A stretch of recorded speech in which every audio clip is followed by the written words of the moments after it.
Hi, everybody. Welcome back to Avidly Expert. I've got Emily with me here today. She is marketing manager at Avidly, and we're going to talk a little bit about LinkedIn Lives today. And Emily's the one in charge of the LinkedIn Lives at Avidly. So, yeah, maybe you can talk a little bit about the process that you follow when you plan and organize the LinkedIn Live. For sure. I think that it's really important just to approach them in the same way you'd approach any event. So if you do your own little events, for example, you need to make sure you've got your speakers, you need to make sure that you've got your host, you need to make sure you know the agendas, the descriptions of what's going to be discussed so that people who are signing up have that information as well.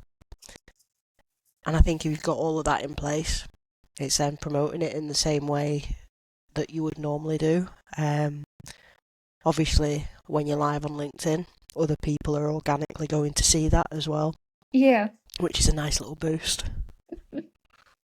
Yeah, that's a good point. Also, I guess with the promotion, I feel like maybe a mistake that some companies make is to do it too late. Like, create the event only like a week in advance and then realizing that you have no one viewing. So I feel like we always try to do it at least 3 weeks. We try to do it at least 3 weeks in advance, eh?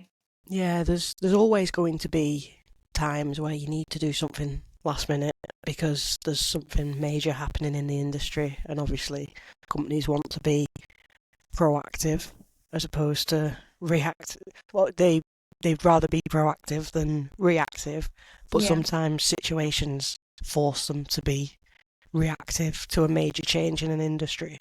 But where possible with a LinkedIn Live, you want to be as proactive as possible. 3 weeks Yeah. is ideal, longer if possible. Nice. And what would you say? So we've done 5 LinkedIn Lives now, first one in January, if I remember right. What's your biggest learning like from those organizing and hosting those 5 events? Expect the unexpected.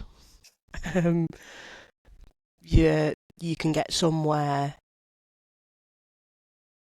There are people asking loads of questions, and somewhere people are asking no questions.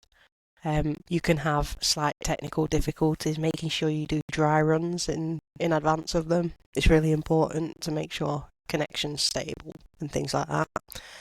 And I think testing the concept of them for your business is really important. Like we've seen each time viewers has increased, people saying they're going to come to it has increased each time as people they begin to expect it. Well, thank you so much, Em, for joining Avidly Expert, and I see everybody next week for the next episode. Follow us on LinkedIn for more expert insights every week.